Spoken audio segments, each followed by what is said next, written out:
For 30 years, she believed the mountain had taken her sister forever. A broken combat medic living alone with nothing but an aging German shepherd and memories that never let her sleep. Then one night, trapped in a deadly blizzard, the mountain gave something back. A house that shouldn't exist. Inside wasn't shelter. It was the truth her family buried. Letters never sent. A life never erased. And a miracle God had been waiting to reveal. If you believe some truths are revealed for a reason, let us know where you're watching from. Like and subscribe to hear more stories of faith, loyalty, and quiet miracles. Winter had settled hard over the Montana Rockies, pressing cold into Woodbone and memory. The kind of cold that didn't scream, but waited patiently, certain it would outlast everything else. Brennan Hayes woke before dawn the way she always did when sleep gave up on her halfway through the night. The cabin was silent except for the faint ticking of cooling metal and the low, steady sound of wind combing through pine needles outside. At 47, Brennan's body carried its years unevenly. She was tall but slightly stooped now, shoulders permanently angled forward as if bracing for something unseen. Her face was sharp, and weathered cheekbones pronounced jaw squared by habit rather than pride. Dark hair, more silver than black these days, was cut short. Not for style. Long hair got in the way when you were used to helmets and hard weather. The lines around her eyes weren't from laughter. They were from squinting into sun and sand and snow, from nights spent staring at ceilings waiting for memories to pass. She sat on the edge of the narrow bed boots, already on fingers flexing slowly, as if checking whether the day had permission to begin. Her chest felt tight, the familiar pressure that arrived unannounced and left only when it decided to. She closed her eyes and counted her breaths, a trick learned far from mountains, far from snow. Learned when panic could get you killed. In through the nose. Hold. Out through the mouth, again. A soft weight pressed against her knee. Kodiak stood beside her, steady as a post. The old German shepherd's muzzle had gone white years ago, the dark saddle of his back dulled by age. His left eye was clouded, useless.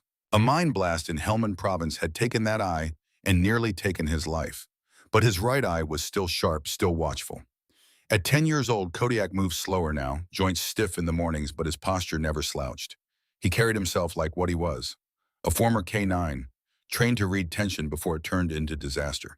His ears twitched at the faintest sound, his breathing calm, deliberate. Kodiak didn't whine or bark. He simply waited, nose resting lightly against Brennan's leg, reminding her without words that she wasn't alone in this room or in this life. "I'm up," Brennan muttered, voice rough with disuse. Kodiak's tail gave a single measured thump against the wooden floor. That was enough. They moved through the cabin together, a practiced rhythm born of years of shared survival. Brennan stoked the small wood stove, hands moving automatically, while Kodiak nosed open the door and stepped onto the porch to scan the tree line. Snow lay heavy on the ground, undisturbed. The world held in a frozen pause. Brennan poured cheap coffee into a chipped mug and leaned against the counter, staring out the frost-clouded window. This was how her days began now. No schedule beyond daylight, no promises beyond getting through. She worked when she could, fixing motorcycles for riders down the valley, hauling scrap, repairing engines that should have been retired years ago, the kind of work that paid in cash and sore muscles. That left little behind except the knowledge that you had earned your place for another day. People in town knew her as quiet, reliable, a little distant. Some called her kind, others called her broken. Brennan never corrected either. Kodiak returned inside, shook snow from his coat, and sat near the door. Brennan finished her coffee and pulled on her jacket, the fabric worn thin at the elbows. "Let's check the line," she said, though Kodiak had already moved. The morning passed in routine, firewood stacked, a loose board nailed back into place, a frozen pipe coaxed into cooperation. Brennan worked until her shoulders burned and her thoughts stayed where they belonged. On the present, on the next small task. It was only when the truck came up the narrow road that the day shifted. The delivery driver was young, bundled too tight, eyes flicking nervously at the empty stretch of forest. He handed Brennan a medium-sized cardboard box without comment, eager to be gone. Brennan frowned. She wasn't expecting anything. The return address made her chest tighten. Uncle William Hayes, he had been her mother's older brother, a man who lived alone even before it became common. Former Forestry Service, quiet, meticulous. The sort of man who remembered trails long after maps stopped showing them. Brennan hadn't seen him in years. The letter informing her of his death had been brief. Heart failure. No service. This box was all that remained. Brennan carried it inside, set it on the table, and stood over it longer than necessary. Kodiak approached, sniffed the corners, then sat back. watching. Brennan cut the tape with her pocket knife. Inside were old closed notebooks filled with cramped handwriting, and at the bottom, wrapped in oil-stained cloth, a folded piece of paper. A map. Brennan unfolded it carefully. It was hand-drawn, pencil lines faded but precise, showing contours of a region Brennan knew well, or thought she did. A section of the mountain range beyond the marked trails, an area officially listed as uninhabited. Near the center was a small X. Beneath it, written in block letters that did not waver with age, were the words, "Do not let the truth die in the snow. Eliza waits at the stone house." Brennan felt the air leave her lungs. Eliza, her sister's name. The name she had not spoken aloud in years because speaking it made the absence too real. Eliza Hayes, 19 years old. December 1994. Missing in a blizzard. Presumed dead. Body never found. 30 years ago. Brennan's first instinct was irritation. William had always been like this. Cryptic, stubborn, convinced that the land held secrets worth more than people. She folded the map halfway, ready to dismiss it as the ramblings of a lonely old man. Then Kodiak froze. The dog stood directly in front of the table, head lowered, body still, muscles tight in a way Brennan had not seen in years. Not curiosity, recognition. "Kodiak," Brennan said quietly. The dog did not move. His right eye was locked on the map. His ears were forward. His breathing had changed. Slow, controlled.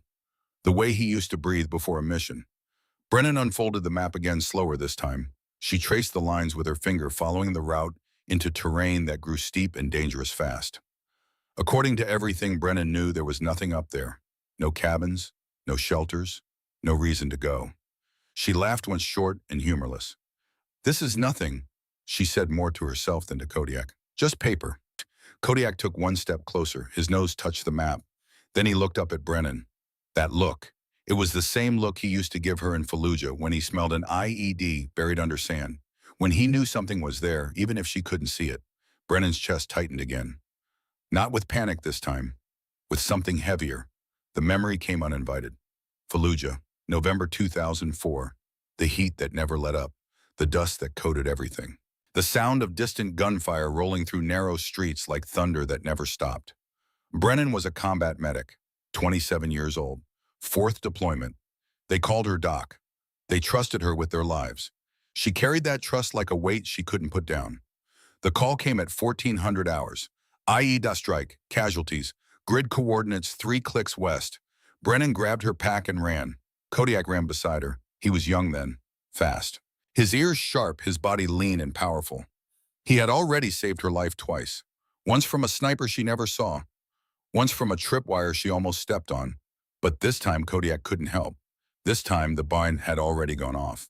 When they reached the site, Corporal Maria Santos was lying in the street, her legs shattered, her abdomen torn open. She was 23 years old, from El Paso, wanted to be a teacher when she got home. Brennan dropped to her knees and started working. Pressure on the wounds, Eveline, morphine. But Santos was bleeding too fast. Her pulse was fading. Her eyes were wide, terrified, looking for something to hold on to. "Doc," she whispered, "tell my sister I'm sorry." Brennan's hands kept moving. Bandages, tourniquets, anything.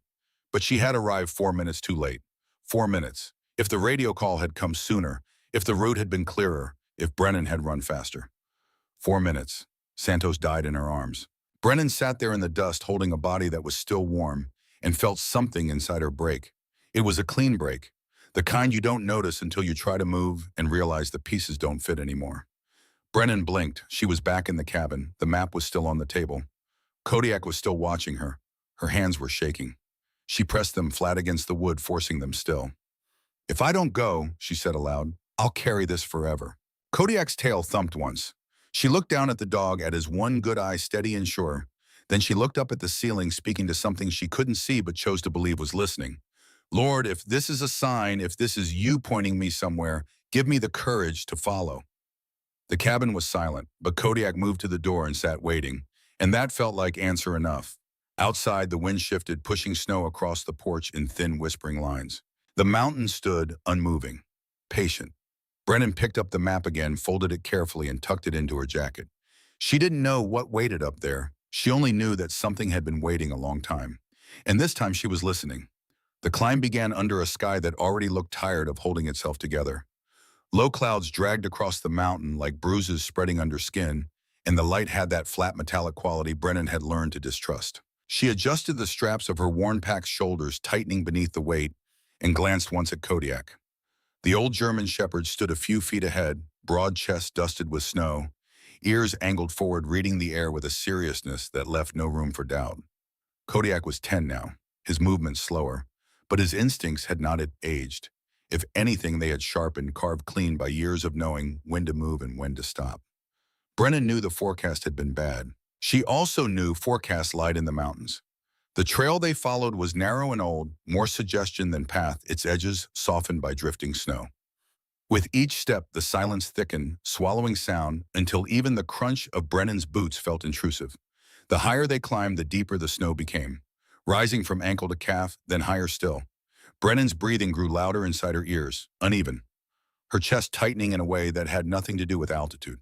She told herself it was just the cold, just the climb, but the mountain had a way of stripping lies bare. The first memory slipped in quietly, the smell of dust and hot metal, the echo of wind that wasn't wind at all. Brennan's hands began to tremble, fingers stiffening around the straps of her pack. Her vision narrowed, the white of the snow bleeding into something else, something older and far more dangerous. She stopped walking without realizing it. Kodiak noticed instantly. The dog turned, stepped directly into Brennan's path and blocked her. Solid, unmoving. Brennan tried to sidestep, but Kodiak mirrored the motion, pressing closer until his warm body met her thigh. He lifted his head and fixed Brennan with a steady look. One dark eye, calm, commanding. Not fear, instruction. Easy, Brennan muttered, though her voice sounded distant even to herself. Her breath came too fast, shallow and sharp. Kodiak leaned in. Firm pressure against Brennan's leg and hip, grounding her the way he had been trained to do years ago, when panic could turn a soldier into a liability. He exhaled slowly, deliberately, a cue Brennan recognized even through the fog creeping into her mind. In through the nose, hold, and out through the mouth. Brennan matched the rhythm, once then again. The cold air burned her lungs, but it cut through the haze. Her heartbeat slowed from a frantic hammer to something survivable. She crouched, resting a gloved hand against Kodiak's shoulder fingers, sinking into thick fur dusted with snow. "I've got it," she whispered. More promise than fact. Kodiak did not move away until Brennan's breathing steadied. Then, and only then, the dog turned and continued up the trail. They pressed on. The wind picked up, threading through the trees with a rising, restless sound. Snow began to fall harder, flakes thick and fast, erasing edges, blurring distance. The trail vanished beneath a fresh layer of white. Brennan's boots slipped once then again, her balance wavering as the ground angled sharply beneath her. She felt the first sting in her shoulder when she caught herself against a tree. Pain flaring bright and immediate. The sky darkened unnaturally fast. Within minutes, the storm turned vicious. Snow no longer fell. It attacked, driven sideways by wind that howled through the mountain like something alive. Visibility collapsed.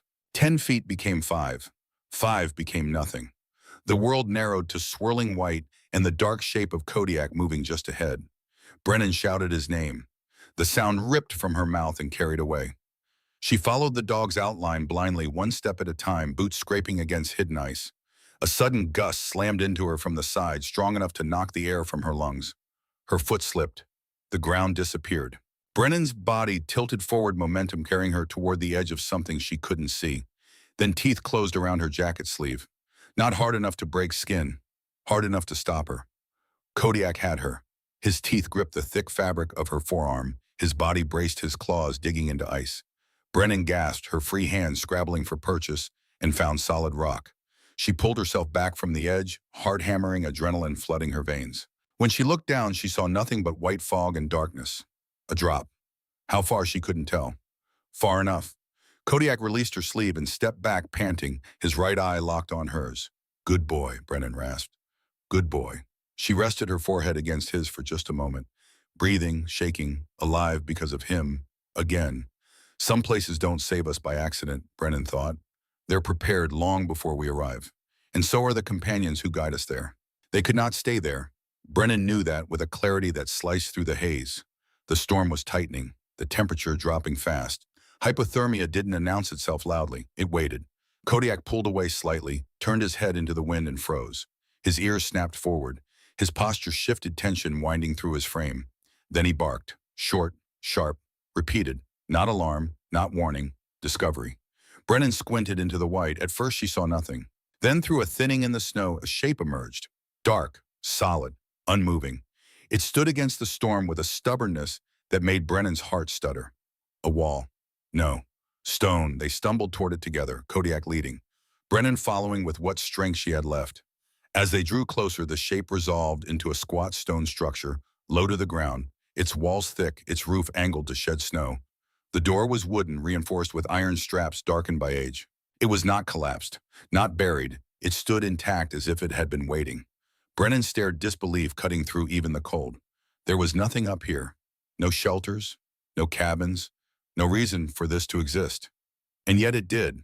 Solid and undeniable, rising out of the storm like a memory that refused to stay buried. Kodiak reached the door first and pawed at it, barking once more. Brennan staggered forward, every instinct screaming that this was wrong, impossible. But her body moved anyway. She grabbed the iron handle. The metal burned with cold through her glove. She pulled. The door opened with a low, heavy groan.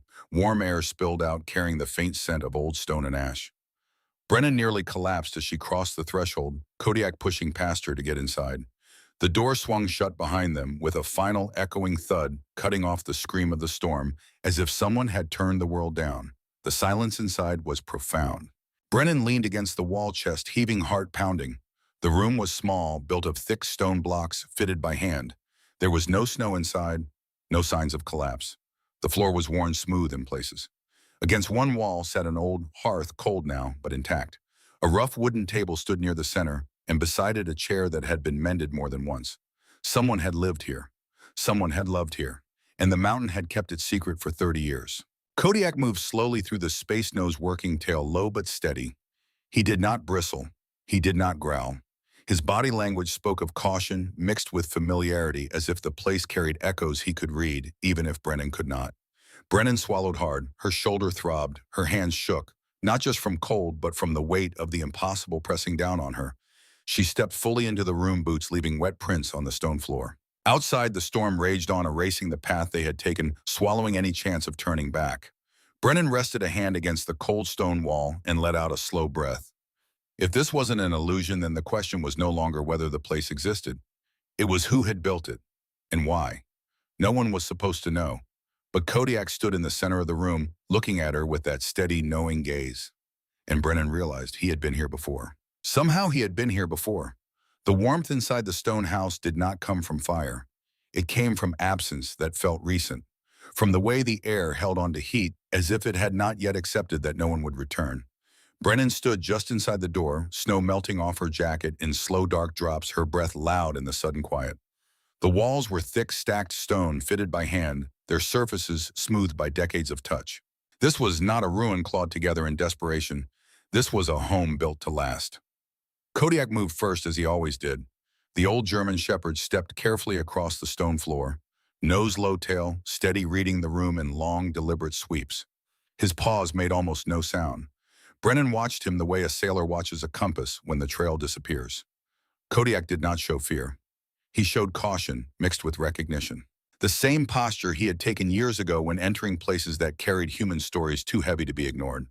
The furniture was sparse but intentional. A wooden table scarred by use, not neglect.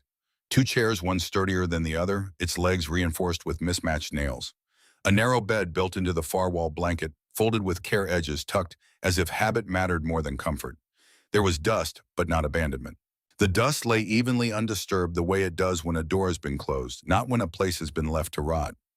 Brennan took a step forward, shoulder flaring with pain, and rested her hand against the table to steady herself.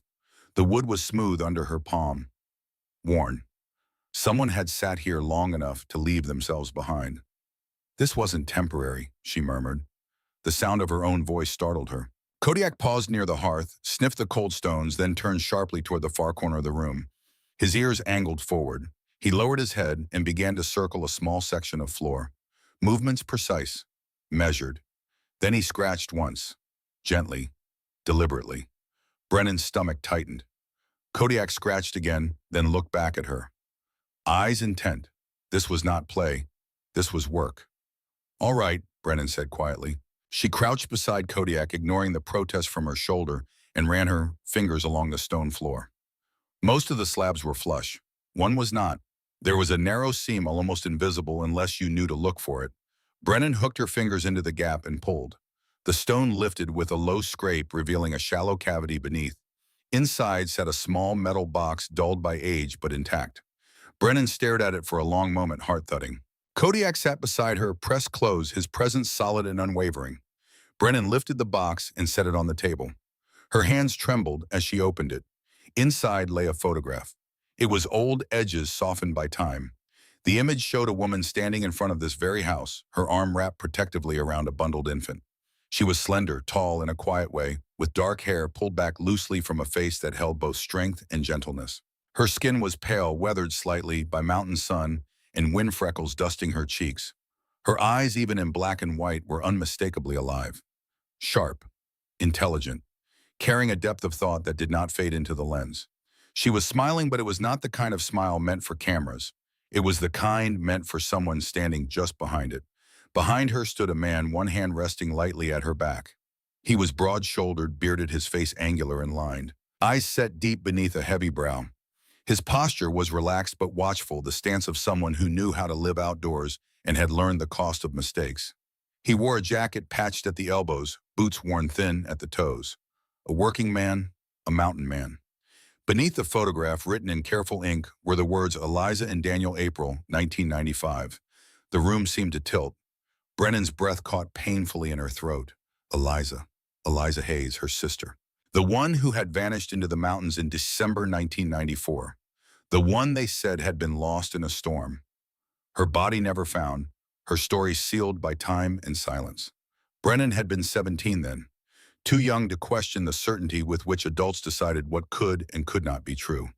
She sank back against the table, knees weak. Kodiak moved closer, pressing his side against Brennan's leg, anchoring her. Brennan barely felt the dog's weight. Her eyes were fixed on the photograph, on the woman who looked so painfully alive. She didn't die, Brennan said hoarsely. Saying it out loud felt like tearing open a wound she had been taught to keep closed. She lived. She reached back into the box. Beneath the photograph lay a stack of letters folded carefully, edges worn. Every envelope bore the same name written in a familiar hand. Brennan Hayes, 482, Pinewood Drive, Billings, Montana. The old address. The house Brennan had lived in as a teenager. Every letter unaddressed. No stamps, no postmarks. All of them unsent. Brennan's hands shook harder now as she unfolded the first letter. The handwriting was unmistakable. Slanted slightly to the right. Precise but warm. Eliza's writing. Brennan, if you are reading this, then something has gone wrong, or something has finally gone right. I don't know which. I hope for more. Brennan closed her eyes. The words blurred behind tears she did not remember allowing. She forced herself to read on. I left not because I wanted to disappear, but because I could no longer breathe where I was. You were too young to see it, but Father's control was suffocating me. Every choice made for me. Every dream dismissed. When I met Daniel, I met someone who listened, who saw me. Not what I was supposed to be. We built this place together. Stone by stone. It's hard here, Brennan. The winters are brutal, but I can breathe, and that's worth everything. I'm writing to you because I need you to know I didn't abandon you. I didn't leave you behind. I left to survive. Please write back. Please. Your sister Eliza. Brennan's vision swam. She set the letter down and picked up the next. Then the next. The letters told a story in fragments. Eliza leaving in the staged blizzard, Daniel waiting for her at a predetermined spot. The journey to this hidden valley. The months of building the stone house with their own hands. The joy of small victories. The first winter survived. The garden that grew despite the altitude. And then in a letter dated August 1995, the news that changed everything. Brennan, I had a son. His name is Caleb. He was born 3 weeks ago right here in this house. Daniel delivered him. It was terrifying and beautiful, and I wish you could have been here. I write to you every 2 weeks. I walk down to the post office in Clearwater and mail these letters myself. Have you gotten them? Why haven't you written back? Please, Brennan, just one line, just so I know you're okay. Brennan felt something inside her tear loose, raw and aching. She flipped through more letters. 1999. Each one asking the same question. Why haven't you written? Did I do something wrong? Do you hate me for leaving? And then in a letter dated March 2000, the tone shifted. Brennan, I went to the post office today and asked if they were certain my letters were being sent. The clerk showed me the records. Every letter mailed, every letter delivered to Pinewood Drive.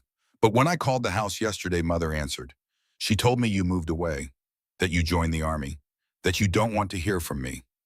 I don't believe her. I can't believe her.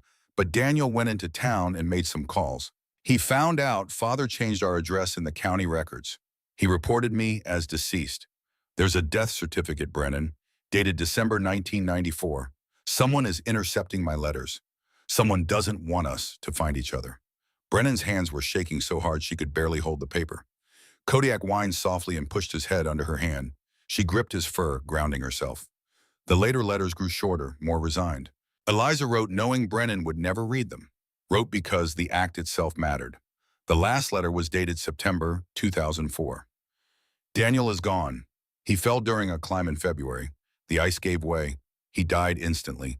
I buried him in the meadow behind the house under the aspens he loved. I'm sick, Brennan. Lung infection that won't clear.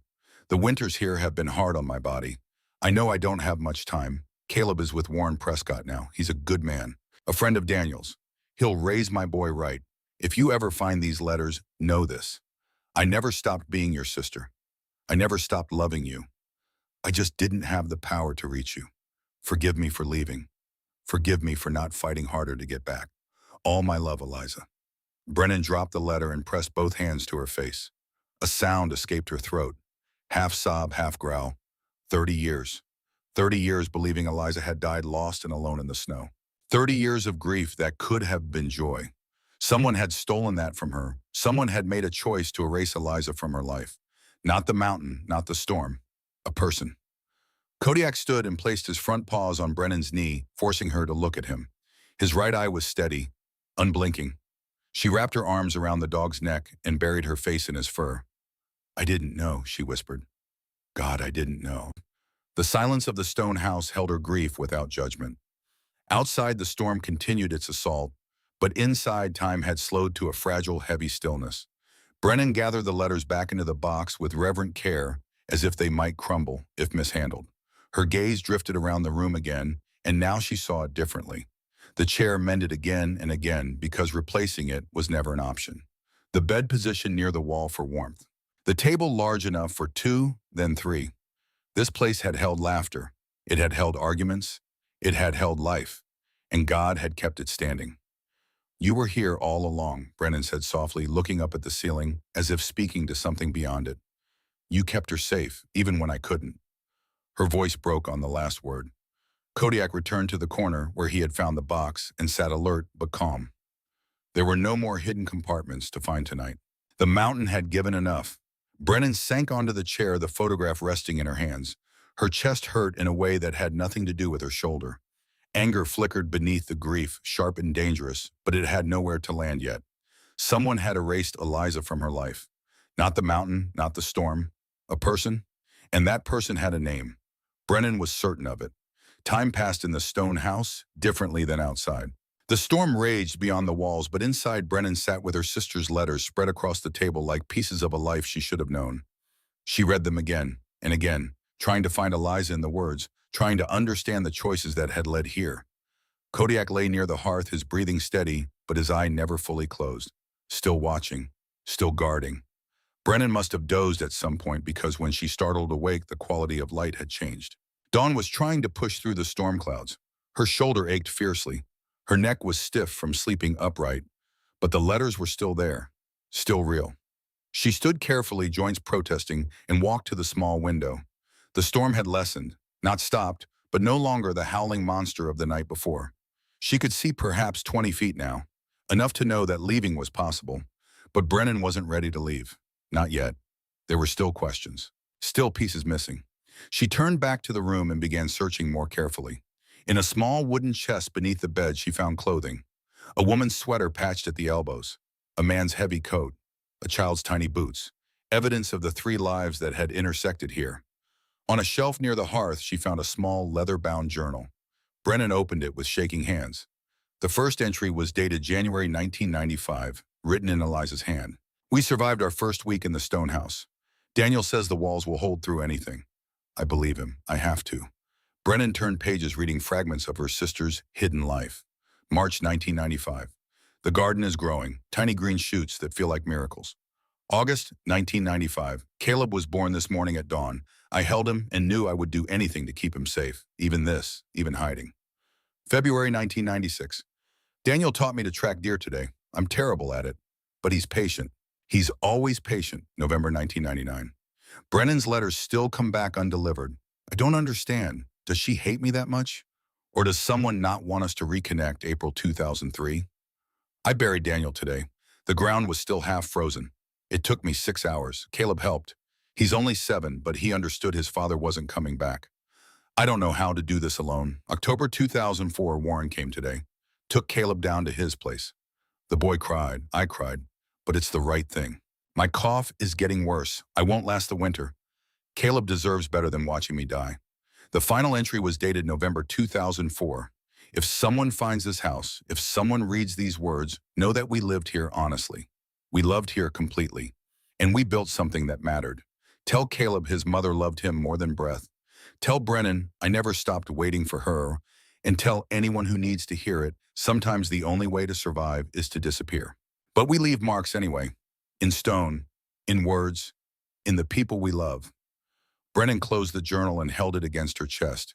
Her sister had died here, 20 years ago, alone except for the memory of the family she'd built and the sister she'd lost.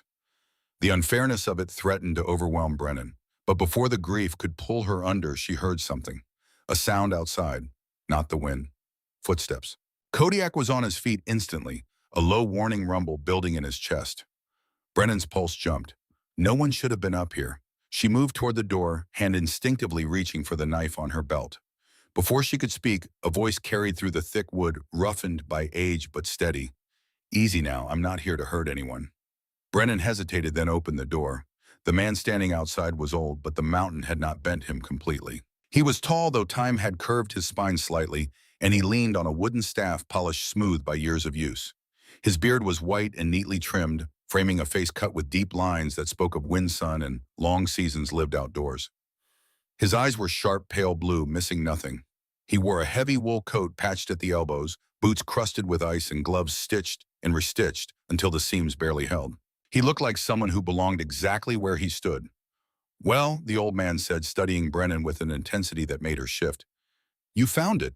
Brennan's throat tightened. Who are you? Oh, you. The man's gaze flicked briefly to Kodiak, who stood between them, tense but not attacking. Name's Warren Prescott, he said. Used to be a ranger before my knees told me otherwise.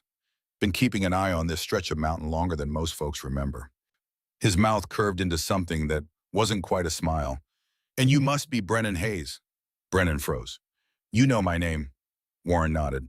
Your sister talked about you a lot. The words hit like a blow. Brennan stepped back instinctively, the room spinning. Kodiak pressed close, anchoring her, the dog's flank warm against Brennan's leg. Brennan swallowed hard. You knew, Eliza. I did, Warren said simply. Better than most. Brennan let the door swing wider and motioned him inside.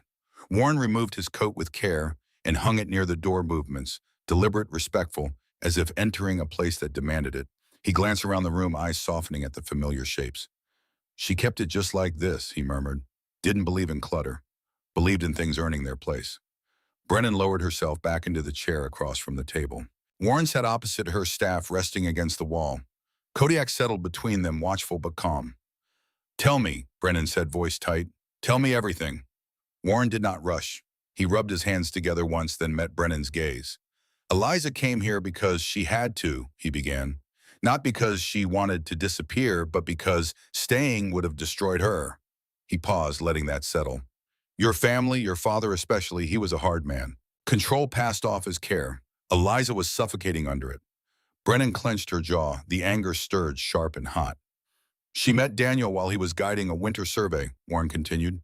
Daniel was quiet, strong, the kind of man who listened first. He'd lost his brother in a climbing accident years before. Changed him. Made him careful with people's lives. Warren's eyes drifted to the hearth. They built this place together, stone by stone. Eliza learned fast. She thrived up here. And the letters, Brennan said. Warren nodded. She wrote you many times. She trusted the system at first. Then she realized something was wrong. Brennan's hands curled into fists. Someone stopped them. Warren's expression hardened. Someone in your family intercepted them.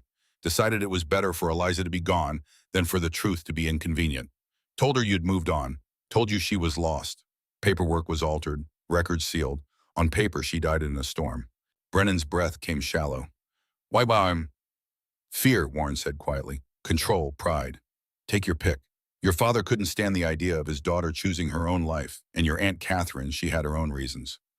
Catherine, Brennan repeated the name tasting like poison. Catherine Whitmore, Warren confirmed. Your father's younger sister. She handled the family estate. Still does. Brennan remembered her vaguely, cold, meticulous, always calculating. And Daniel, Brennan asked. Warren's jaw tightened. Daniel fell during a winter climb, February 2003, slipped on black ice. It was quick, clean. Eliza buried him in the meadow below the ridge. He looked up. She stayed here after for a while, but she got sick. Lungs. Mountain winters are cruel to bodies already worn thin. She knew her time was short. Brennan's vision blurred. She had a child.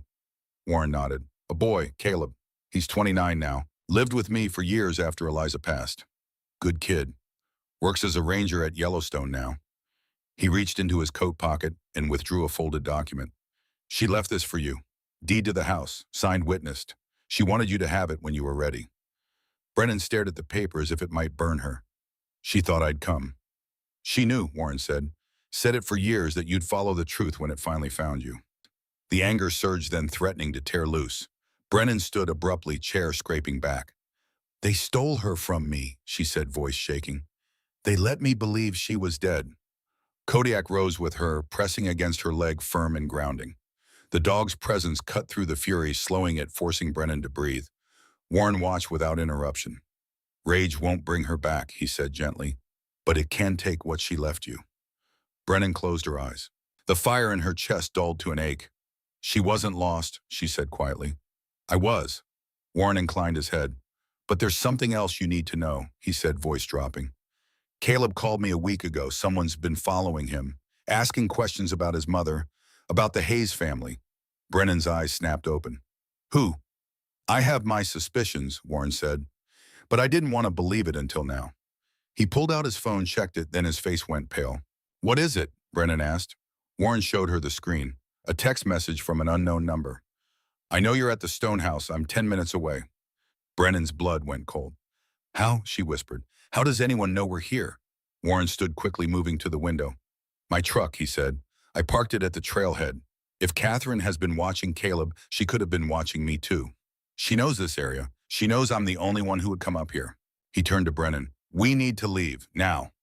But before they could move, headlights swept across the window. The sound of car doors. Voices. Warren moved back from the glass. Too late. Then came the knock. 3 times. Firm, unhurried. A woman's voice, clear and cold, cut through the door. Warren, I know you're in there, and I know she's with you. Warren's face went pale. Catherine, he whispered. The door opened without permission. A woman stepped inside, flanked by 2 men in dark jackets. She was in her early 60s, tall and lean, with silver hair pulled into a tight bun. Her face was sharp, aristocratic eyes, pale gray, and utterly devoid of warmth. She wore an expensive coat, unsuited to the mountains, and carried herself with the kind of authority that came from years of being obeyed without question. Catherine Whitmore looked at Brennan as if appraising livestock. So you're the younger Hayes girl, she said. I'd heard you were dead too. Iraq wasn't it. Brennan said nothing. Catherine's gaze moved to the table, to the open box, the letters, the photograph. Her expression didn't change, but something flickered behind her eyes. I see you've been reading old fiction, Catherine said. It's not fiction, Brennan said flatly. No, Catherine tilted her head. A woman disappears 30 years ago. You find some letters in an abandoned shack. That doesn't make them real. They're real, Warren said, standing. And you know it. Catherine's smile was thin. Warren, you've always been sentimental, but sentiment doesn't hold up in court. She stretched further into the room. The 2 men behind her moved with their hands in their pockets. Brennan recognized the posture. Security, hired muscle. This house doesn't exist on any map, Catherine continued. These letters were never postmarked, and Eliza Hayes has been legally dead for 30 years. She picked up the photograph, examined it, then set it down. You should leave, Brennan. Go back to your cabin. Forget you found this place. It'll be easier for everyone. And if I don't, Brennan asked. Catherine's eyes went cold. Then I'll make it easier for you. Kodiak growled low and continuous. One of the men reached for something under his jacket. Don't, Brennan said, her voice dropping into a register she hadn't used since Fallujah. The man hesitated. Catherine raised a hand. There's no need for unpleasantness, she said. I'm simply suggesting that some truths are better left buried, especially when they threaten to complicate inheritance law. Inheritance, Brennan repeated. That's what this is about. The Hayes family estate is worth $3.2 million, Catherine said matter-of-factly. When Eliza was declared dead, her share was redistributed. If she had a legitimate heir, that changes everything. Caleb, Brennan said. Catherine's smile vanished. There is no Caleb Thorne. There's no proof he's connected to the Hayes family. I have the letters, Brennan said. I have the deed. I have Warren's testimony. You have nothing that would stand up in court, Catherine said, and you won't get the chance to try. She nodded to the two men. They moved forward. Kodiak lunged. The dog's teeth closed around the wrist of the nearest man before he could draw whatever weapon he'd been reaching for. The man screamed. The second man swung at Brennan. Muscle memory took over. Brennan ducked under the punch, stepped inside his guard, and drove her elbow into his solar plexus. The man doubled over, gasping. Kodiak released the first man's wrist and positioned himself between Brennan, and both attackers' teeth bared a continuous snarl vibrating through his chest. Catherine's face twisted with fury. You stupid, stubborn girl, she hissed. You think you can fight me? I control everything. The courts, the records, the money. She pulled something from her coat pocket, a lighter. If there's no house, Catherine said, there's no evidence. She flicked the lighter open and tossed it onto the wooden table. The old, dry wood caught immediately. Flames spread fast, licking up the table legs, reaching for the letters, the photograph. No. Brennan lunged for the box. Kodiak barked sharply and grabbed Brennan's jacket in his teeth, pulling her back. The fire was already too large, the smoke too thick. Catherine and her men were already at the door. Goodbye, Brennan, Catherine said. Tell Eliza I said hello when you see her. Then they were gone. The fire roared, consuming everything.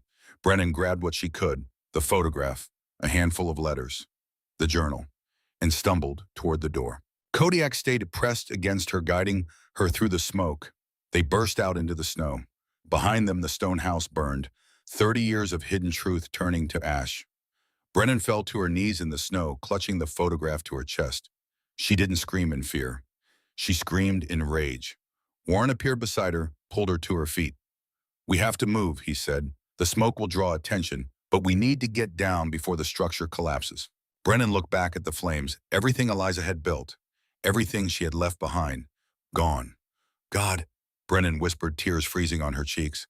I found her. I finally found her. And now she's gone again. Warren gripped her shoulder. The house is burning, he said. But the truth isn't in the house. It's in you. It's in Caleb. It's in what we do next. Kodiak pressed against Brennan's leg, solid and warm. She looked down at the Bouygues, at his one good eye, watching her with absolute faith. She looked at the photograph still clutched in her hand. Eliza smiling. Alive. Real. You're right, Brennan said, her voice hardening. This isn't over. She turned away from the burning house and started down the mountain.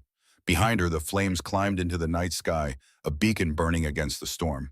But Brennan Hayes was done running, and Catherine Whitmore had just made the biggest mistake of her life. The descent from the mountain was different from the climb. Not because the snow had stopped. It hadn't. The storm still raged, wind cutting through trees like a blade through cloth. Different because Brennan was no longer searching for truth. She was carrying it. The photograph was tucked inside her jacket, pressed against her chest, protected from wind and wet. 3 letters she had managed to save were folded in her pocket. The journal was in Warren's pack. Not much. Not everything. But enough. Warren moved ahead of her on the trail, his staff tapping against hidden rocks beneath the snow. His movements were slower than Brennan's, but surer. A man who had walked these paths for 50 years. Kodiak stayed close to Brennan's side, his body angled slightly into hers, providing warmth and balance. Every few minutes he would stop and look back up the mountain toward where the stone house still burned, as if memorizing what was being lost. Brennan's shoulder ached. Her legs trembled with exhaustion. Her mind buzzed with 100 thoughts she couldn't organize. But beneath it all, something had shifted. The weight she had carried for 30 years, the weight of believing Eliza had died alone and afraid, was gone, replaced by a different weight. The weight of knowing someone had chosen to make her believe a lie. That weight felt cleaner, sharper. It had a target. As they drove through the dark in Warren's truck, Brennan spoke quietly. I spent 30 years believing God had taken Eliza from me. that he'd let her die alone in the snow. She looked out at the mountains barely visible in the pre-dawn light. But he didn't take her. He kept her. Gave her 20 years I didn't know about. 20 years of love and purpose, and a son who carries her forward. Her voice thickened. I was angry at the wrong person. God wasn't hiding Eliza from me. People were. And God spent 30 years preparing the moment when I'd find the truth. Warren glanced at her. You believe that? I have to, Brennan said. Because if I don't, then it was all just random cruelty. And I can't live in a world that cruel. She touched the photograph in her jacket. Eliza wrote in her journal, trust God even when you can't see the path. I'm trying, sister. I'm trying. Kodiak from the back seat placed his paw on Brennan's shoulder. She reached back and held it. Some things are worth the wait, she whispered, even 30 years. They reached Warren's truck 2 hours later, parked at the end of a fire road that barely qualified as drivable. The old Ford was covered in snow, but the engine turned over on the first try. Warren drove in silence, hands steady on the wheel eyes on the dark road. Warren's house was a small ranch-style structure set back from the main road surrounded by pines. Warm light glowed in the windows. A newer model Jeep was parked in the driveway, Montana plates mud-splattered. He's here, Warren said. They went inside. The man standing in Warren's kitchen was tall, lean, with dark hair and the kind of weathered face that came from spending most of your life outdoors. He wore a ranger's uniform, the shirt untucked, sleeves rolled to his elbows. When he turned and saw Brennan, his eyes went wide, not with recognition, with shock. You look just like her, he said, voice barely above a whisper. Brennan's throat tightened. Like who? The woman in the photograph Warren showed me an hour ago. He stepped forward, extending a hand. I'm Caleb Thorne. Brennan took his hand. His grip was strong, calloused. The handshake of someone who worked with his hands. Brennan Hayes. Caleb's eyes searched her face. Warren said you're my mother's sister. That makes you my aunt. The word hit Brennan harder than she expected. Aunt. Family. A connection she thought she'd lost forever. I am, Brennan managed. Caleb looked at Warren. Tell me the rest. All of it. No more protecting me. Warren did. He sat them both down at the kitchen table and told the story from the beginning. Eliza's life before the mountain. Her desperation to escape. Daniel's quiet strength. The decision to disappear. The stone house.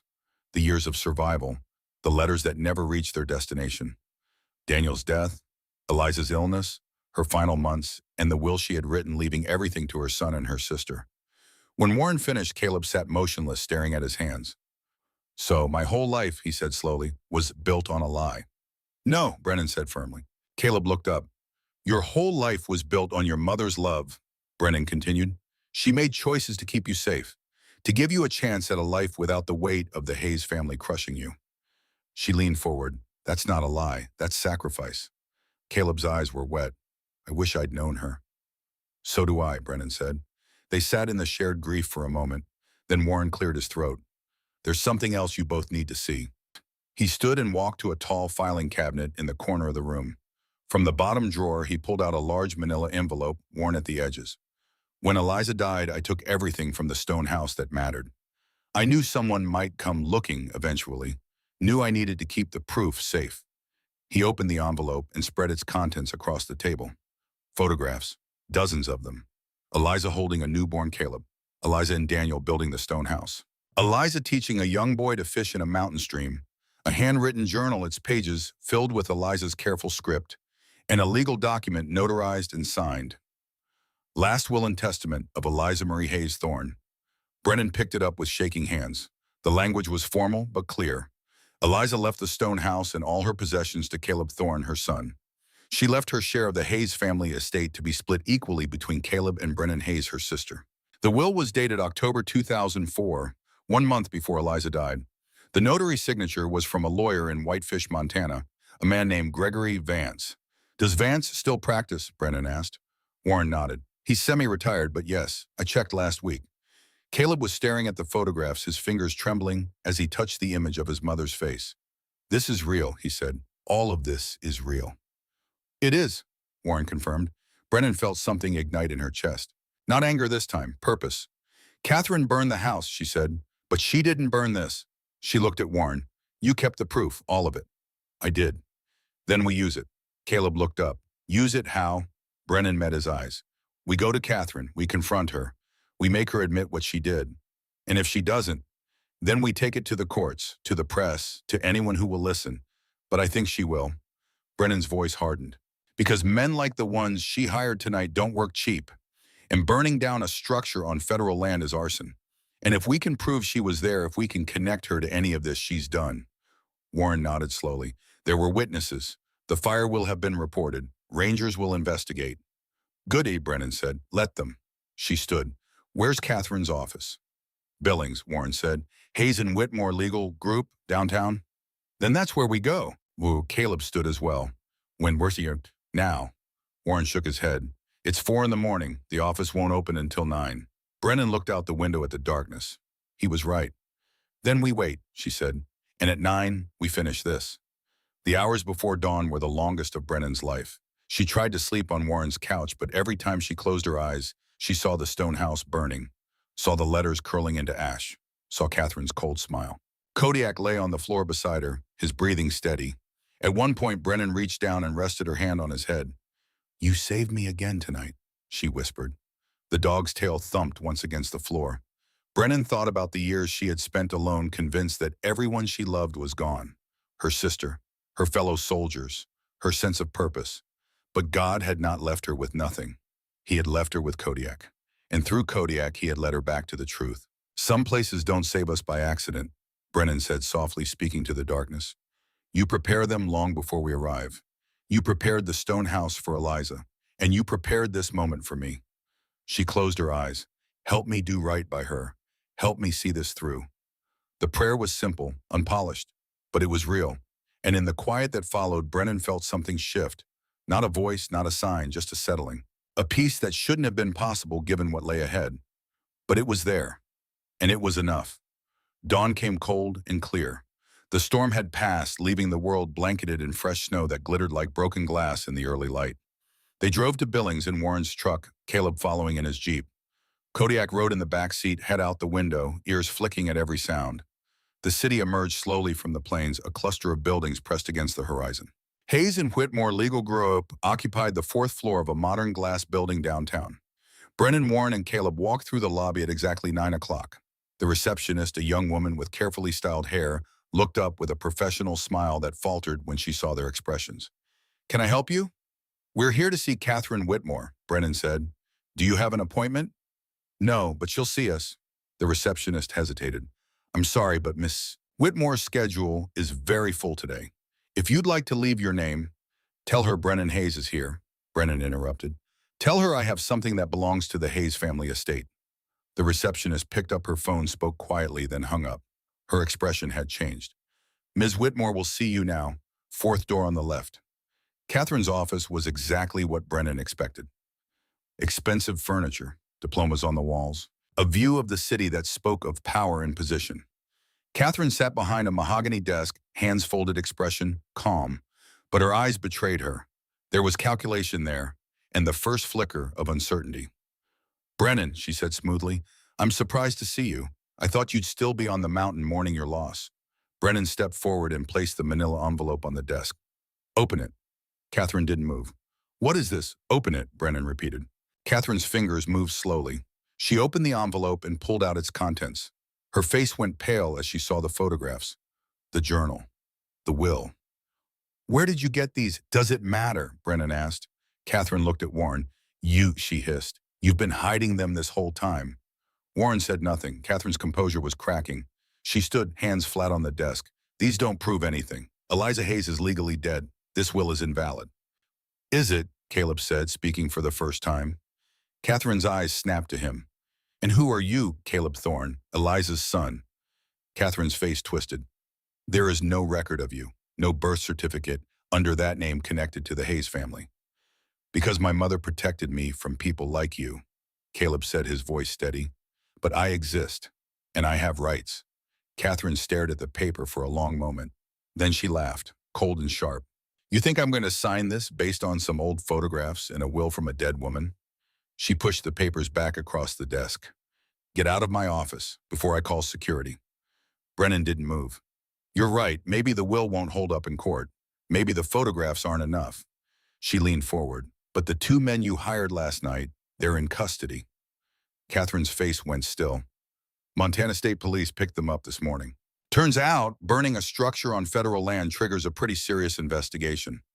Rangers found tire tracks, footprints, and one of your guys left his phone at the scene. Brennan straightened. He's already talking. Gave up your name in exchange for a reduced sentence. Said you paid him $5,000 cash to eliminate evidence. Catherine's hands gripped the edge of her desk. You're lying. Warren pulled out his phone and placed it on the desk screen facing Catherine. An email from Montana State Police, timestamped 2 hours ago. Subject Hayes investigation. Suspect identified. Catherine's face drained of color. You can fight this in court, Brennan said. Spend the next 5 years in legal battles, lose your license, go to prison for arson and conspiracy. She tapped the paper. Or you can sign this. Acknowledge Caleb as Eliza's heir, transfer the money, and we tell the police you cooperated fully, that you were misled by your employees and had no knowledge of the arson. Brennan's voice dropped. Your choice, Catherine, but you have 60 seconds to make it. The silence stretched. Catherine's breathing was shallow. Her eyes darted between the paper, the phone, and Brennan's unwavering gaze. Finally, her shoulders sagged. She picked up the pen. Her hand trembled violently as she signed. When she finished, she pushed the document away as if it burned her. Get out, she whispered. One more thing, Brennan said. Catherine looked up, eyes hollow. Why did you really do it? Was it just the money? Catherine was quiet for a long moment. Your father, she said finally, voice barely audible. He was my older brother. When Eliza left, it destroyed him. He died believing his daughter abandoned him. She closed her eyes. I wanted her erased because keeping her alive meant admitting she chose freedom over family. And I couldn't let that be the story people told. So you made her dead, Caleb said. Catherine nodded. And I would do it again. The admission hung in the air like poison. Brennan picked up the signed document. You're done, Catherine. With this family. With Eliza's memory. With all of it. They left her sitting there surrounded by the wreckage of her choices. Outside in the bright cold morning, Caleb let out a long breath. Is it over? Almost, Brennan said. Warren's phone buzzed again. He checked it, then looked at Brennan. State police, they want statements from all of us about last night. Good, Brennan said. Let them have everything. Over the next 2 weeks, the investigation moved quickly. The 2 men Catherine hired were charged with arson, assault, and trespassing on federal land. Both accepted plea deals in exchange for testimony against Catherine. Catherine Whitmore was formally charged with conspiracy to commit arson and obstruction of justice. She didn't fight it. Her lawyer negotiated a deal: 5 years probation, disbarment, and full restitution to the National Forest Service for damages. The Hayes and Whitmore legal group dissolved within a month. Catherine moved to Seattle, disappeared from public life. Brennan never saw her again. And she was fine with that. Some people don't deserve forgiveness. They just deserve to be forgotten. 6 months later, the stone house stood again, not in the same place. The original site was protected now, marked as a historical location by the Montana Historical Society. But half a mile down the valley on land that Caleb owned, a new structure rose, built with the same thick stone, the same careful craftsmanship, same slanted roof designed to shed heavy snow. Above the door, a wooden sign read Eliza's Haven. Brennan stood in the doorway looking out at the mountains. Behind her, the interior was warm. A fire burned in the hearth. Shelves were stocked with emergency supplies. Blankets were folded on the beds. Everything a lost hiker might need to survive a storm. Caleb had insisted on building it. Warren had helped design it, and Brennan had worked alongside them every day, hands blistered and back aching, feeling more alive than she had in years. The work was hard. Harder than Brennan expected. Her shoulder, injured in the fall on the mountain, flared with pain every time she lifted stone. Some mornings she couldn't move her arm at all. Kodiak noticed. One afternoon, while Brennan was struggling to place a particularly heavy block, her shoulder gave out. The stone slipped from her grip. Kodiak barked sharply. Caleb appeared instantly, catching the stone before it crushed Brennan's foot. You okay? He asked. Brennan nodded, breathing hard. I'm fine. But she wasn't. That night, alone in Warren's guest room, she tried to lift her arm above her head. Couldn't. The injury was worse than she'd admitted. She sat on the edge of the bed, frustration building. Kodiak nudged her hand. I know, Brennan whispered. I know I need to see a doctor. The dog didn't move, just sat there steady and patient, reminding her that asking for help wasn't weakness. It was wisdom. The next day, Brennan drove to the VA hospital in Billings. The doctor confirmed what she feared: torn rotator cuff. Would need surgery. But as she left the hospital, prescription for physical therapy in hand, Brennan felt something unexpected. Relief. Not because the injury was fixable, but because for the first time in 30 years, she had something worth healing for. On the wall above the fireplace in Eliza's haven hung Eliza's photograph, her smile, her strength, her legacy. Kodiak lay near the fire, his muzzle fully white now, his movements slower. But his eyes were still sharp. He had saved 3 people this winter, led them out of a whiteout, found a child who had wandered from their parents' campsite. He was still working, still had purpose. Brennan heard footsteps behind her and turned. Caleb entered, carrying a box of first aid supplies. "Last delivery," he said. "We're fully stocked." Brennan nodded. They had opened Eliza's haven 2 months ago. Since then, it had sheltered 15 people, saved 4 lives.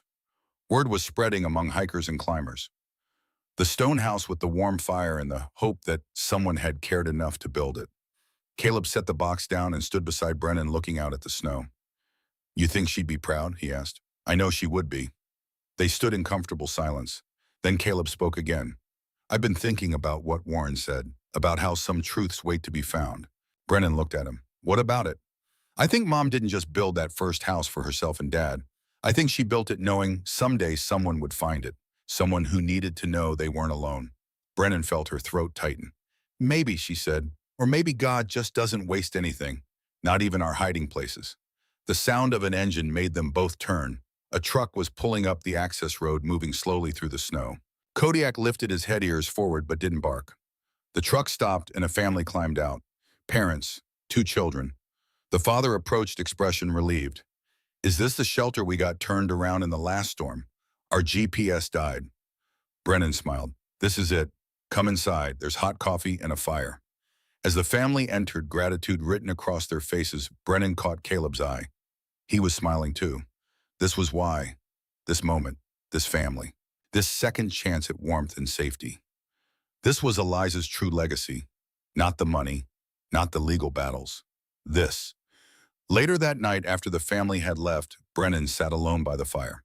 Kodiak's head rested on her knee. She opened the journal she had carried with her every day since Warren gave it to her. Eliza's journal. The last entry was dated November 3rd, 2004. Brennan had read it 100 times, but tonight she read it again. "If someone finds this, know that I lived fully. I loved deeply. I made choices that cost me dearly, but I would make them again. Tell my son he was wanted. Tell my sister I never stopped loving her. And tell anyone who reads this that sometimes the hardest thing and the right thing are the same thing. Build your life on truth even when lies are easier. Love people even when they leave. Trust God even when you can't see the path. Because in the end, we don't get to control how our story is told. We only get to control whether we lived it honestly." Brennan closed the journal and looked up at Eliza's photograph. "I hear you, sister," she whispered. "I hear you." Outside, snow began to fall again. Soft, steady, peaceful. Brennan stood and walked to the door, opening it to look out at the mountain. Somewhere up there, hidden beneath new snow, was the site where Eliza had lived and loved and raised her son. Where she had written letters that never reached their destination but carried truth anyway. Where she had died believing she was forgotten. But she wasn't forgotten. She was here, in this new house, in Caleb's face, in the lives that would be saved by the shelter that bore her name. Brennan spoke into the cold night air. Miracles don't always fall from the sky like thunder. Sometimes they grow quietly in the dark corners of the earth where faith and love rebuild what fear destroyed. She closed her eyes. "Your Lord bless everyone listening who carries an unanswered question, who wonders if their prayers are heard, who fears they've been forgotten." Her voice strengthened. "You heard Eliza. You kept her safe when I couldn't. You led me back to her truth 30 years later at exactly the moment I needed it most." She opened her eyes. "That's not coincidence. That's you. Working in ways we can't see until we're ready." She looked back at Kodiak, at the fire, at the shelter built from grief transformed into purpose. Proverbs 12, verse 10, "The righteous care for the needs of their animals, but you care for the needs of your children, even when we can't see how." Brennan's voice dropped to a whisper. "Thank you for not wasting any of it. Not the pain, not the waiting, not the 30 years of believing she was gone." She took a deep breath. If this story touched you, share it with someone who needs hope. Comment where you're watching from. Subscribe to hear more stories of faith, courage, and the miracles that happen when we refuse to give up on truth. She paused. "May God bless you and keep you. May He grant you peace where there has been pain and light where there has been waiting. Amen." Brennan closed the door and returned to the fire. Kodiak was waiting, his tail thumping slowly against the stone floor. She sat beside him and rested her hand on his head. "We did it, old friend. We brought her home." The dog's eye closed content. Outside, the snow continued to fall, covering the mountain in white. But inside Eliza's haven, the fire burned warm and bright. A light in the darkness. A promise kept. A truth that would never die in the snow again. And somewhere beyond sight, beyond knowing, Brennan felt certain that Eliza was smiling. Not because the battle had been won, but because her sister had finally come home. The miracle wasn't that the storm stopped. The miracle was that they were still standing when it passed. And that was enough. That was everything. They had opened Sarah's haven 2 months ago. Since then, it had sheltered 19 people, saved 6 lives. Word was spreading among hikers and climbers. The stone house with the warm fire and the hope that someone had cared enough to build it. Marcus heard footsteps behind him and turned. Caleb entered carrying a box of medical supplies. "Last delivery for the season," he said. "We're fully stocked for winter." Marcus nodded. They had worked side by side to build this place. Uncle and nephew, 2 men bound by blood they hadn't known about 6 months ago. Caleb set the box down and stood beside Marcus, looking at the photograph on the wall. "You think she'd be proud?" "I know she would be. Warren says we saved more people this year than the original house did in 10 years. "Different times," Marcus said. "More hikers now, more people who don't respect the mountain." Caleb smiled. "Still, it matters." "It does." They stood in comfortable silence, looking out at the valley through the open door. Then Caleb spoke again. "I've been thinking about what Warren said, about how some truths wait to be found." Marcus looked at him. "What about it?" "I think Mom didn't just build that first house for herself and Dad. I think she built it knowing that someday someone would find it. Someone who needed to know they weren't forgotten." Marcus felt his throat tighten. "Maybe." "Or maybe," Caleb continued, "God just doesn't waste anything. Not even our hiding places. Not even our losses. He uses them to build something new." Marcus thought about that. About the 30 years he'd spent believing Sarah was dead. About the guilt he'd carried from Fallujah. About the broken pieces he'd thought could never be made whole. "You might be right," he said quietly. The sound of an engine made them both turn. A family was pulling up in a minivan, moving slowly through the snow. They parked and climbed out. Parents. 3 children. The father approached, looking relieved. "Is this the shelter we heard about? We got turned around in the last storm. Our GPS died." Marcus smiled. "This is it. Come inside. There's hot coffee and a fire." As the family entered, gratitude written across their faces, Marcus caught Caleb's eye. This was why. This moment, this family. This second chance at warmth and safety. This was Sarah's true legacy. Not the money. Not the legal battles. This. Later that night, after the family had left, Marcus sat alone by the fire. Kodiak lay beside him, the old dog's breathing slow and steady. Marcus opened the journal he had carried with him every day since finding it, Sarah's journal, the one Warren had saved. He had read it dozens of times, but tonight he read it again. The last entry dated November 3rd, 2004. "If someone finds this, know that I lived fully. I loved deeply. I made choices that cost me dearly, but I would make them again. Tell my son he was wanted. Tell my brother I never stopped loving him. And tell anyone who reads this that sometimes the hardest thing and the right thing are the same thing. Build your life on truth even when lies are easier. Love people even when they hurt you. Trust God even when you can't see the path. Because in the end, we don't get to control how our story is told. We only get to control whether we lived it honestly." Marcus closed the journal and looked up at Sarah's photograph. "I hear you, sister," he whispered. "I hear you." Outside, snow began to fall again. Soft, steady, peaceful. Marcus stood and walked to the door, Kodiak at his side. He opened it and looked out at the mountain. Somewhere up there, hidden beneath new snow, was the site where Sarah had lived and loved and raised her son. Where she had written letters that never reached their destination but carried truth anyway. Where she had died believing she was forgotten. But she wasn't forgotten. She was here, in this new house, in Caleb's face, in the lives that would be saved by the shelter that bore her name. Marcus spoke into the cold night air, his breath misting white. "Lord, I don't understand why it took 30 years, but I'm starting to understand what it was for." He looked up at the stars beginning to appear through the clearing clouds. "You didn't waste any of it, not the pain, not the waiting, not the 30 years of believing she was gone. You used every piece to build something that matters." His voice strengthened. Thank you for leading me here. Thank you for Kodiak, who wouldn't let me give up. Thank you for Warren, who kept the truth safe. And thank you for Caleb, who gave me back the family I thought I'd lost. He paused. And thank you for Sarah, for giving her 10 years of freedom and love, for letting her die knowing she had made her own choices, for keeping her memory alive until I was ready to carry it. Marcus felt Kodiak press against his leg and reached down to rest his hand on the dog's head. Proverbs 12, verse 10, he said quietly, "The righteous care for the needs of their animals, but you care for the needs of your children, even when we can't see how, even when we think you've forgotten." He took a deep breath. Miracles don't always fall from the sky like thunder. Sometimes they grow quietly in the dark corners of the earth, where faith and love rebuild what fear destroyed. Marcus looked back at the warm glow of the shelter. If this story touched you, share it with someone who needs hope. Comment where you're watching from. Subscribe to hear more stories of faith, courage, and the miracles that happen when we refuse to give up on truth. He closed his eyes. May God bless you and keep you. May He grant you peace where there has been pain and light where there has been waiting. May He help you find the truths you've been searching for in His time and His way. Amen. Marcus closed the door and returned to the fire. Kodiak was waiting, his tail thumping slowly against the stone floor. Marcus sat beside his old friend and rested his hand on the dog's neck. "We did it, Kodiak. We brought her home." The dog's eye closed content. Outside, the snow continued to fall, covering the mountain in white. But in aSecret's haven, the fire burned warm and bright, a light in the darkness. A promise kept, a truth that would never die in the snow again. And somewhere beyond sight, beyond knowing, Marcus felt certain that Sarah was smiling. Not because the battle had been won, but because her brother had finally come home. The miracle wasn't that the storm stopped.